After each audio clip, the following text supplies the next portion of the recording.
Piyush. Welcome to the Commerce Talks podcast. Today in Dubai, talking about Panda Retail, the market, what's going on here, and how Panda is actually operating. Can you introduce yourself to the audience, please? Thank you. Thank you for having me. Super excited to be joining this podcast today. A very fun-filled event at Seamless. Met up a lot of my old colleagues in Dubai. To give you a little introduction, I am Piyush Chowhan. I am the Chief Digital Officer at Panda Retail. And I run the digital charter of transformation at Panda Retail. We are the largest grocery retailer, a 43-year-old company based in Saudi. We are the market leader in Saudi with almost 25-26% market share, with about 186 stores that we have across the kingdom. We have the highest reach of reaching about 52 cities within Saudi Arabia. We have a small presence in Egypt, and I'm very excited to lead the digital transformation journey at Panda. So when you have to explain like the digital transformation for a Saudi grocery retailer versus like a European-based retailer, what's the biggest difference? And it is very pertinent question because to give you a little background, I have worked with Tesco for a very long time. I've worked with Walmart, so I have my experience working with Western retailers. And then when I came to this region, things are different. In two contexts. One context is that some of the processes which are there are not so much mature, but that is an opportunity for you to immediately look at interventions through digital, rather than in the Western region. For example, in large retailers in the US, you would have to then do a large change management because they would be already doing some amount of process through some old archaic technology with a monolith application. Whereas in here, if let's say your commercial processes, your supply chain processes were not so advanced, so you have an opportunity to implement a new digital solution and we will be able to adapt them to the new process. What is the overall e-commerce market in the Saudi region? So what is the overall revenue and then broken down into grocery? What are you talking about? So when we look at some of the statistics on the research which has been done, people are talking about two very, very important demographics for the Kingdom of Saudi Arabia. One demographics is it has the highest smartphone penetration market in the world. Mm-hmm. Almost 99% of the population has access to smartphone or some form of digital native kind of a behavior. And the second is there is a big 2030 vision which is coming up, which is driven from the top, from the Crown Prince.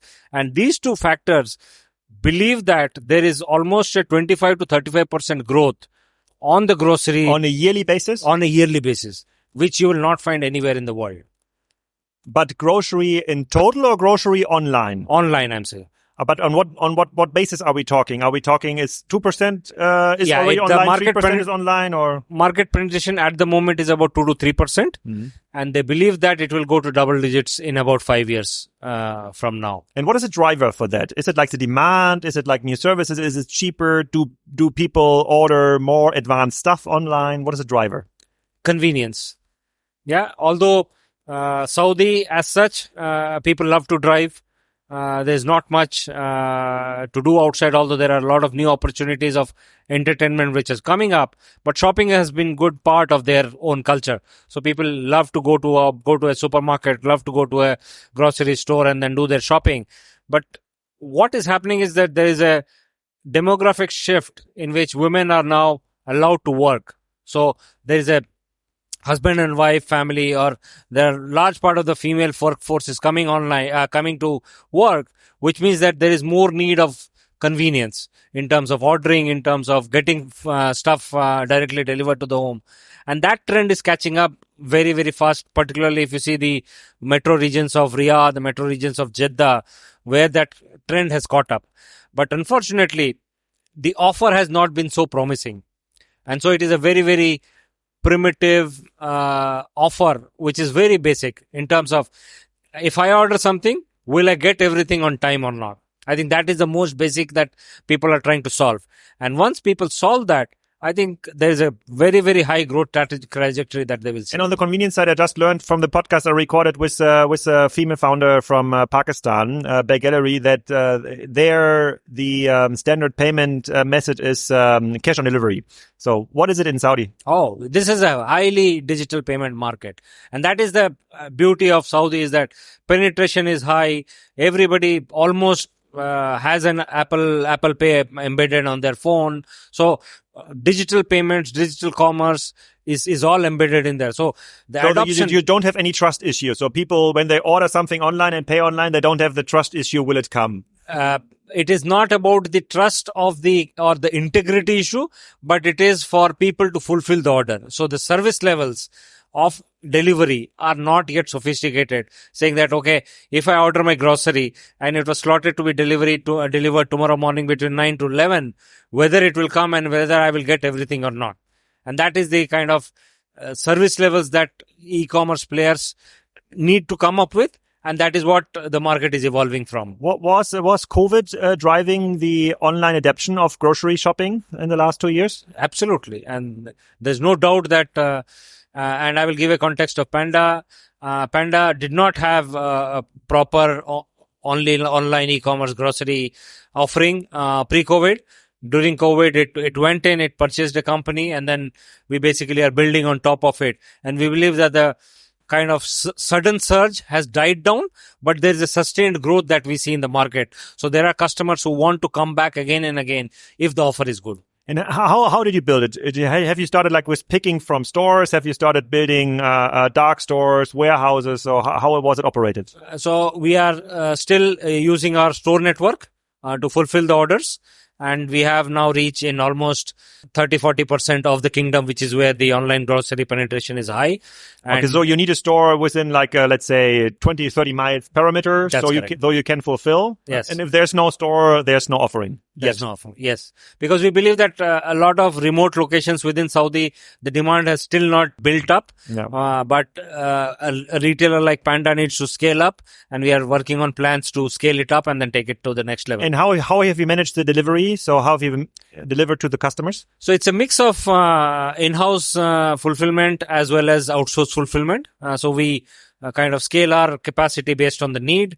The other thing that we are seeing is it's a very, very heavy on-demand market, which is the quick commerce delivery market, which means that customers have been used to ordering delivery and getting it within 1 hour. So that is also a big segment. About 40 to 50% of the segment of grocery is still kind of being offered through that quick commerce segment, which we believe over a period of time will subside to about 25 to 30% in the market. Okay, and let's segment the market a bit. So there's like this next day delivery thing, like scheduled delivery, scheduled delivery, or where you order like your monthly or weekly whatever needs. Then you have like same day, 1 hour, 2 hour. Then we have like this ultra fast delivery services, which obviously have like funding issues now in Europe. 50 minutes. What a surprise. But so can you tell us a bit like the adoption like last year and what you see in the future? You said like the same hours things will go down, if I understand you correctly. That's so correct. you expect that scheduled delivery will be like the main way of grocery shopping online in KSA.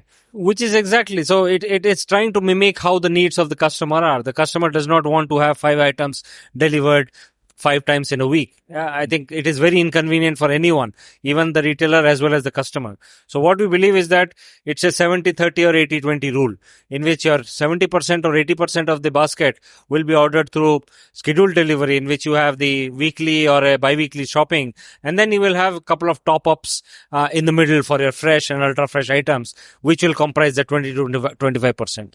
Okay. And have there been like new startups popping up like in Dubai or in Europe focused on this ultra fast delivery, getting like free funding from whatever investors? Was it the same happening in Saudi? It is the same happening there. Most of the food delivery e-commerce players, which were kind of delivering a meal or a burger or a pasta and things like that, they have moved into ultra fast delivery. And as you see in the Western markets, those people are kind of seeing the end of the tunnel, saying that cannot be scaled up beyond a certain point of time, because it is very, very uneconomical to deliver a 5, 7, 8 item basket. And as you would know, the grocery margins are not that much. Like a pizza, in pizza, you make a 60%, 70% gross margin. In food, you make 12 to 13%. So there is not enough money on the table for somebody to deliver a 5 to 6 item or a 70 to 80 real basket to the customer and still make money. Okay, but the 1 hour delivery, that's something you're offering. We are offering that, and we have kind of partnered with a third party company who works with us to do that ultra fast delivery. But do you charge on top? Like, yes. what is like, what kind of incentives are you giving? Like, obviously you want to have people moving into this scheduled delivery because you can plan it, you can schedule it. So much better, like from a logistics perspective. What is your incentive or do you charge people for fast delivery? Yeah, we charge a additional delivery fee if they want to do for the quick commerce. But it depends on the basket size as well. If somebody is ordering a really big basket, then we have a certain slabs beyond which we offer free delivery. We've recorded yesterday a podcast with Arun from Maf Carrefour, and who's doing like a similar thing like here in the Dubai area. And there I've learned that in Dubai you have still a lot of grocery demand fulfilled by this kind of corner stores or tienditas or whatever. I would expect that Saudi is more or less the same. There must be like very small stores like where people like usually bought their stuff over the last couple of decades. How aggregated is the market already in KSA? So if you want to see the statistics, it's still a very big market. We call it the bakalas, the corner shop stores. The modern trade penetration is quite high. I don't have the exact statistics, but it is, I think, similar to what UAE penetration is. So the bakalas still play a major role. So all your top-ups from a grocery perspective are done through the bakalas which are very, very near, and they offer the convenience format. Yeah, we have one customer in this business from Mexico who is focusing on the bakalas in Mexico's. They are called tienditas over there, and he said because like from the Western European cannot imagine how it works with the corner store. Eastern Europe, yes, yeah, you see a lot of corner stores, but Western European you see only supermarkets, though there's rarely any corner store. And he's saying they are growing now because of the inflation and recession. People are sometimes going away from their weekly purchases, moving into daily purchases. Again, they need like smaller sizes. They are willing to pay more if they can get smaller sizes. Do you see the same trend in Saudi? Yes, the basket size have actually decreased because of inflation, and the number of items in the basket is also shrinking because of the prices that we saw last year. But with the prices coming down in the last few months, we are seeing a surge. We just published our first quarter results.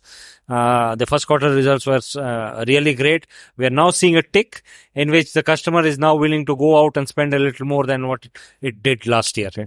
How do you manage the inventory challenge when you pick from stores? Usually, it's very hard to predict the precise inventory, and when a customer is filling out the order and then getting a different different yogurt or a different kind of whatever coffee, then they are sometimes upset because they are used to like 100% standard because of like Amazon and Noon and all the other service providers. How do you manage this?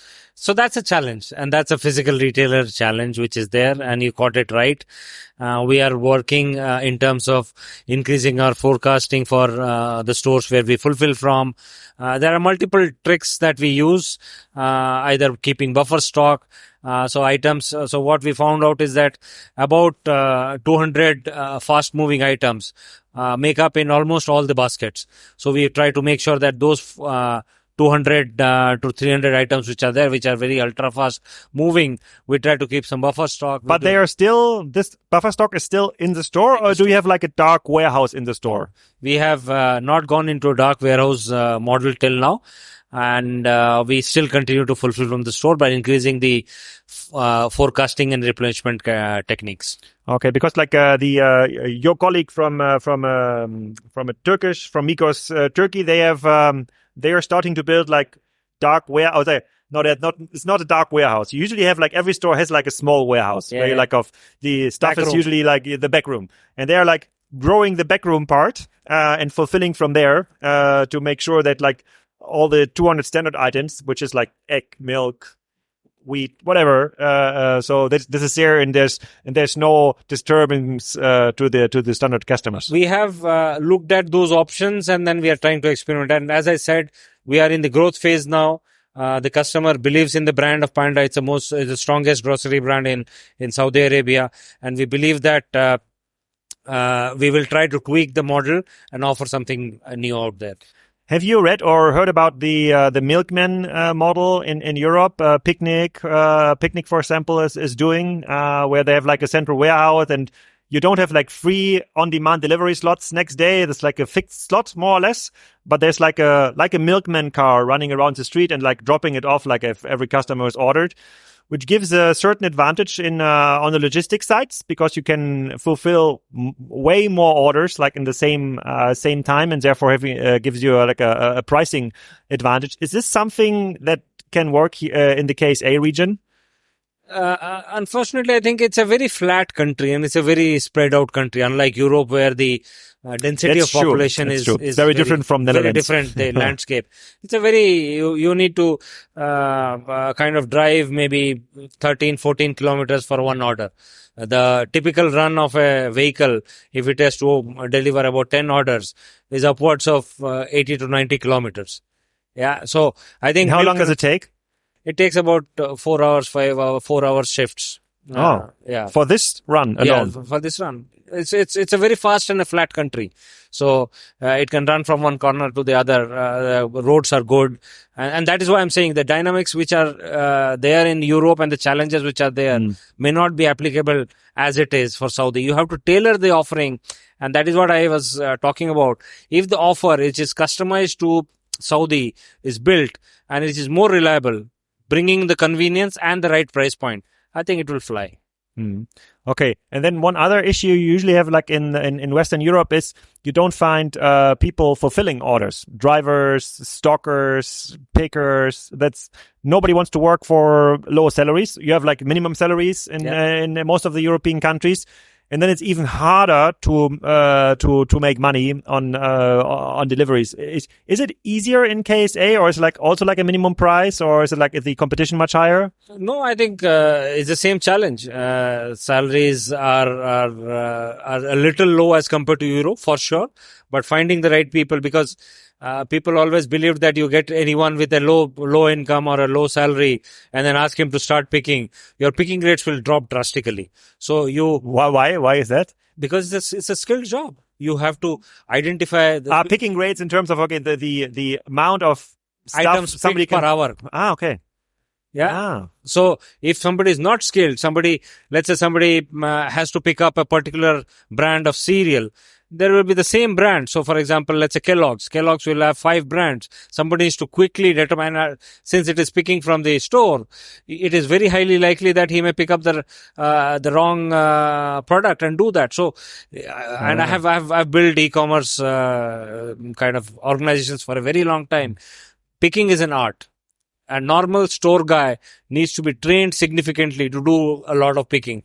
And when I was in Tesco a long time back, we had a special training program for online pickers. It's very hard to believe that. That's a good podcast title, Picking as an Art. I never thought about it. And it's like Arun said from Afkarafur that pickers and stockers is like two very different skills. You agree? I agree with that.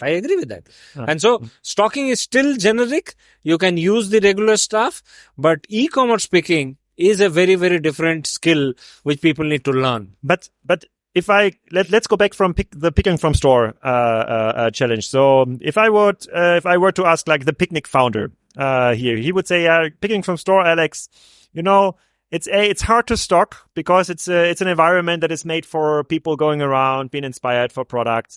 It's hard to pick because like in a real warehouse, everything is like picking optimized, and you have like usually this chaotic warehouses where you have like a device telling you this Kellogg's cereal is shelf B77 third whatever pick. It's kind of an automated thing.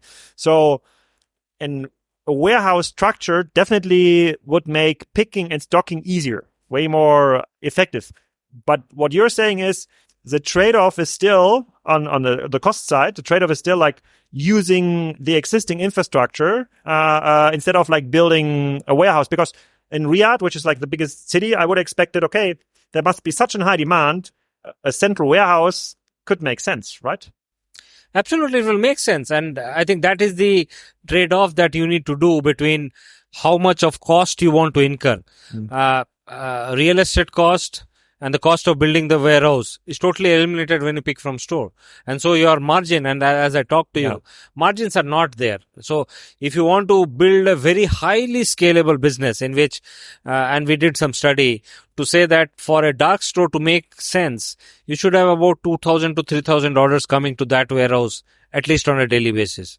Minimum. 2,000 to 3,000 orders. Okay.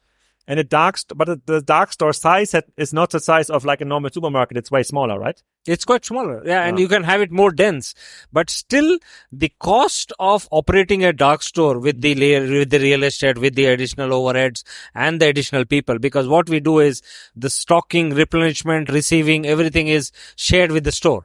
So you eliminate that cost. You eliminate the cost of real estate.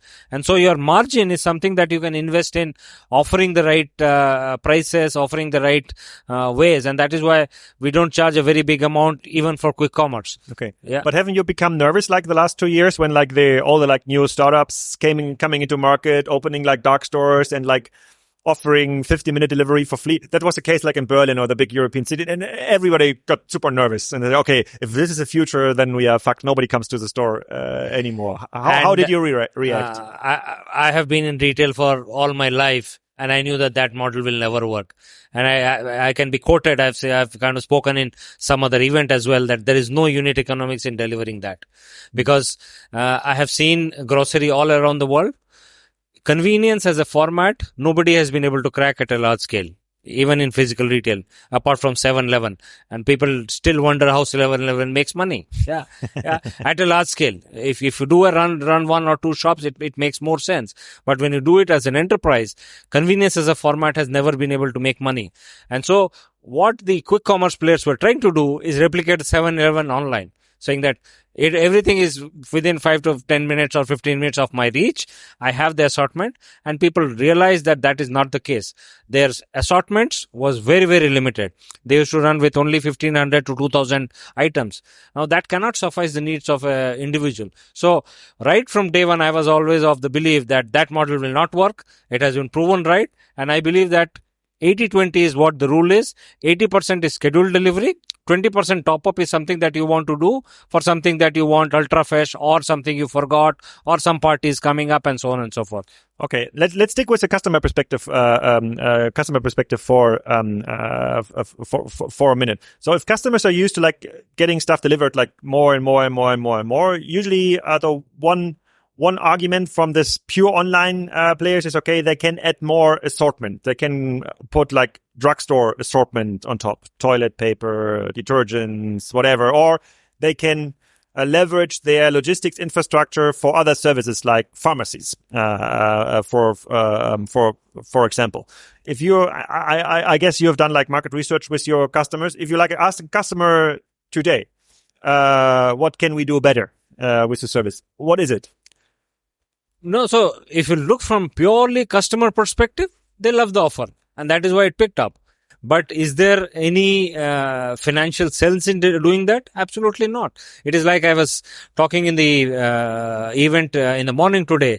The customer is looking for a first class ticket with the economic class price. And is it possible? Is it possible to run an entire 380 into a first class and offer it at a economic class price? No. And that is what retailers have to realize, and that is what the customers have to realize. But is there like any other advantages for the online delivery, like having, or like for the online businesses, having a way more sophisticated loyalty engine, for example? You know my purchase, you know my order history, and I love, I don't know, this Kellogg's brand. And then there's like a new branch of Kellogg's products coming in the market, and then you can sell Kellogg's, okay, a voucher campaign. Okay, I can give you 2,000 customers ordering like Kellogg's every week, and you can pay me, I don't know, 5,000 dirham, and then we will offer them kind of a banner in the app. Is it so advanced already? It is. And I think so media income, media selling, all those things are there. But let me make a kind of a statement here. Again, it's a forward-looking statement from an industry perspective that in grocery, particularly in the grocery space, pure online will never survive for a long time. You have to be phygital. You have to have some physical presence to make sense from a grocery perspective. You cannot be offering everything that the customer needs, because grocery is a very, very diverse segment. It's not like fashion. Fashion is something which is very personal. You can personalize it. So you sell 2 garments, 3 garments, 5 garments in a basket. It's very easy to do that. And you do that 5 to 6 times a year.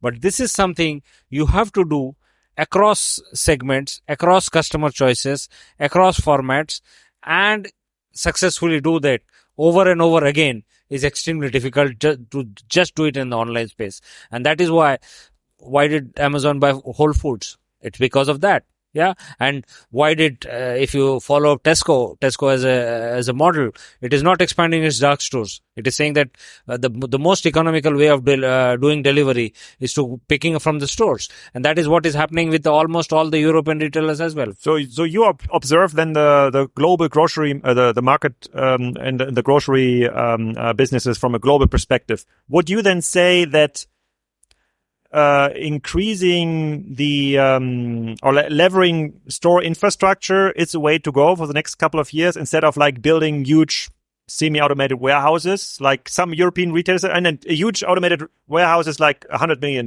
investment. So if we translate this to the margins you've just shared, we are talking about like many orders that you need to get to. So what do you say, that's the way to go for the next couple of years? So that's a different segment which is coming up, right? And particularly it makes economic sense. And I've kind of seen the automation of large warehouse automation in e-commerce can only work at scale, which means that one site to be even breaking even in 7 to 8 years at that cost will require upwards of 10,000 orders per day, or 7 to 8,000 orders per day, which is about 50,000 to 60,000 orders a week. Now, if somebody is able to capture that bigger market and able to deliver to the offer and the promise, I think that is the player which will sustain over a period of time. And one of the statistics that I read is that if you look across the world, particularly in the grocery, the top 2 players who have a good offer actually take up, or top 2 or 3 players, the top 3 players will take up to 70% of the market share, because the rest, long tail, is not able to cope up. So it becomes a big boys club in which somebody who is able to invest that for the so much future, saying that 7 years, I don't care. If somebody is so cash rich in the grocery, I'm happy to see that is the path to go forward. And you said that the Panda market share in KSA is 26%. That's correct. Like, are there other like 2-3 main players with 15% plus market share? Yeah, so there are people. So maybe top 3-4 players will cover almost 50-60% of the market. Okay, well, that seems to be like the same in European market. It's the same. It's like usually like 3 to 5 very big players, and then you have like a couple of specialized players on, I don't know, vegan food, organic food, stuff like this. And then you're just saying the online stuff is there, like retail media and so on. So how is it structured within your team? So it's like this kind of the digital team. Is it like growing and growing and growing, and you're adding like, I don't know, email marketing people on top, SMS marketing people on top, WhatsApp marketing people on top to get closer to the customer? Because as you said, with low margins, it's a very different calculation compared to a fashion online business. So this like $50,000 extra salary needs to be translated in, I don't know, 5,000 more orders to explain its value. And so the overall market size for e-commerce is significantly low. And particularly for Panda, it is a very, very small kind of a revenue stream from an overall space perspective. So I would say we don't have a very separate team. It is all merged with the same physical retail. We have specialists who come in. So, for example, commercial buying, for example, this store picking and all those things, which is operations, and then the marketing, which is targeted marketing, personalization, and all those things. It's all part of the embedded system, because we believe, and I strongly believe, that merging the physical and the online is the only way to go forward. Piyush, that was super, super inspiring. I definitely go with picking is an art claim for the podcast. I don't know whether you have done it or not, but if you do it even if you start doing it and do it above 60 items per hour, you would see how difficult it is. 60 items per hour? Yes. That's a good picking rate. That's one per minute. Yeah. Okay. I will try a test run in my supermarket where I know where the stuff is. Then I can tell you if it. Piyush, thank you.